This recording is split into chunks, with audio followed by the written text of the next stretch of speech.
دین دشمن لوگ، مذہب سے بیزار لوگ، ادیان کا انکار کرنے والے ایسے جملے بولتے ہیں کہ مذہب انسان کی عملی قوتوں کو ختم کر دیتا ہے، انسان کو سست کر دیتا ہے، اور بھی اس سے ملتی جلتی بہت ساری چیزیں۔ اب ہمارا دین سلانے والا ہے یا جگانے والا ہے؟ تو ہاتھ کنگن کو آرسی کیا، پڑھے لکھے کو فارسی کیا۔ تو عرض یہ ہے کہ اسلام جب آیا اور جس خطے میں آیا، جن لوگوں میں آیا، اس خطے کے ان لوگوں کی اسلام کے آنے سے پہلے کی حالت اور دنیا میں ان کا نام و نشان یا ان کی عظمت جو تھی یا نہیں تھی وہ دیکھ لیں، اور اسلام کے بعد وہ کہاں سے کہاں پہنچے اس کو دیکھ لیں۔ تو یہ میں عرض کر رہا ہوں کہ ہاتھ کنگن کو آرسی کیا۔ تو اسلام کی جب وہ تاریخ ہم پڑھتے ہیں تو پتہ چلتا ہے کہ عرب کو تو جانتا ہی کوئی نہیں تھا۔ یہ خطہ عرب جو تھا، دنیا کی بڑی بڑی سلطنتیں جو کسریٰ کی تھی، کیسر کی تھی، روم کی تھی، فارس کی تھی، تو دنیا میں نام تو ان سلطنتوں کے تھے۔ مصر تھا، روم تھا، اور یہ عراق تھا،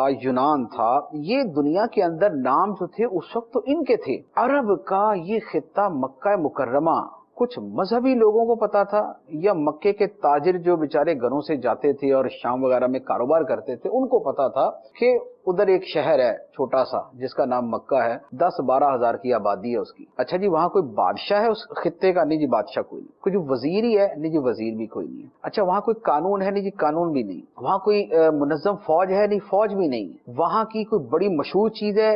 نہیں جی وہ سوائے ایک کالے پتھروں کے گھر خانہ کعبہ کی دوسری کوئی چیز نہیں۔ اچھا ان کا دنیا میں کوئی ایسا کارنامہ ہے کہ دنیا والے ان کو بڑی وقت کی نگاہ سے دیکھتے؟ نہیں جی ایسا کوئی کارنامہ نہیں۔ اچھا جی وہاں کوئی بہت سونے چاندی کی کانیں یا جواہرات یا زمرد یا نیلم یا اس طرح کی چیزیں نکلتی ہیں؟ نہیں جی وہاں کچھ بھی نہیں نکلتا۔ اچھا جی وہاں کے سیب بڑے مشہور ہیں، کیلے بہت اچھے ہیں، انگور بہت شاندار ہے؟ نہیں جی وہاں تو گھاس نہیں اگتی، تو یہ انگور اور کیلے کہاں سے نکلیں گے؟ تو بھائی وہ کیا خطہ ہے؟ وہاں کے لوگ کس چیز کے اندر ماہر ہیں؟ کسی خاص فن کے اندر ماہر ہوں، کوئی انہوں نے بند بنا دی ہوں، جیسے یمن کے اندر سد معارف تھا، قوم سبا نے بنایا ہوا تھا؟ نہیں جی وہ بند تو کیا، وہ بیچارے پانی کو ترستے ہیں۔ وہاں تو ایک کنواں ہے آب زمزم کا، وہاں سے پانی نکل آتا ہے، باقی اللہ بارش نازل کر دیتا ہے، اللہ اللہ خیر صلی اللہ۔ یہ ہے وہ قوم اسلام سے پہلے ہے، لیکن جب اسلام آیا سبحان اللہ سبحان اللہ، اب حاکم بھی یہ ہیں، اب غالب بھی یہ ہیں، اب فاتح بھی یہ ہیں، اب عالم بھی یہ ہیں، اب فلسفی بھی یہ ہیں، اب خطیب بھی یہ ہیں، اب علوم کے مجد بھی یہ ہیں، اب دنیا کے اندر غلبہ پانے والے بھی یہ ہیں، اب دنیا کو تہذیب سکھانے والے بھی یہ ہیں،